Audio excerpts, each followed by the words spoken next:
আসসালামু আলাইকুম আরহামাতুল্লাহ। সৎপথের পথিক চ্যানেলে আপনাকে স্বাগতম। আমরা সবাই রিজিক চাই। টাকা, সুস্বাস্থ্য, মানসিক শান্তি, কাজের বরকত সবই হলো রিজিক। কিন্তু কিভাবে আল্লাহর পক্ষ থেকে এই সামগ্রিক রিজিক বৃদ্ধি করা যায়? আজ আমরা পবিত্র কুরআন ও সহিহ হাদিস থেকে প্রমাণিত 4টি অব্যর্থ উপায় জানব, যা আপনার জীবনকে বরকতে ভরে দেবে ইনশাআল্লাহ। কোরআনের আয়াত। আল্লাহ তাআলা এ ব্যাপারে বলেন, যদি তোমরা কৃতজ্ঞ হও তবে আমি অবশ্যই তোমাদেরকে আরও বাড়িয়ে দেব, আর যদি তোমরা অকৃতজ্ঞ হও তবে নিশ্চয়ই আমার আযাব বড়ই কঠিন। সূরা ইব্রাহিম আয়াত নাম্বার 7। ব্যাখ্যা। রিজিকের মূল মালিক ও দাতা একমাত্র আল্লাহ তাআলা। তিনি কৃতজ্ঞতার মাধ্যমে আমাদের রিজিক আরও বাড়িয়ে দেন। আমাদের প্রথম কাজ হলো তার দেওয়া নিয়ামতের শুকরিয়া আদায় করা। প্রথম উপায়।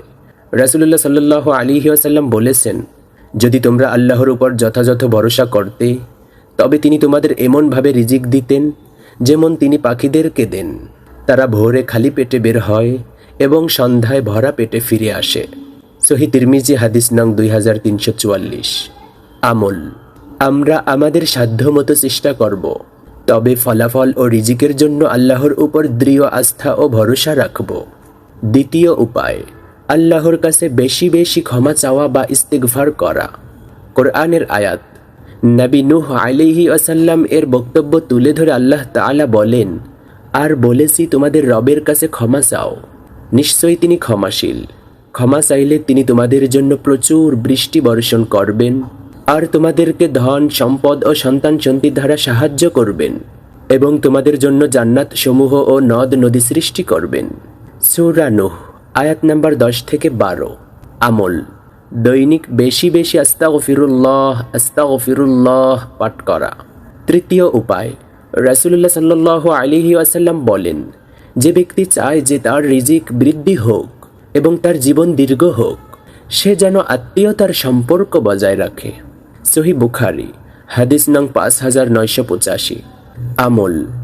মা বাবা, ভাই বোন, চাচা মামা, ফুফু খালা সবার খোঁজ খবর রাখা এবং সুসম্পর্ক বজায় রাখা রিজিকের দোয়ার খুলে দেয়।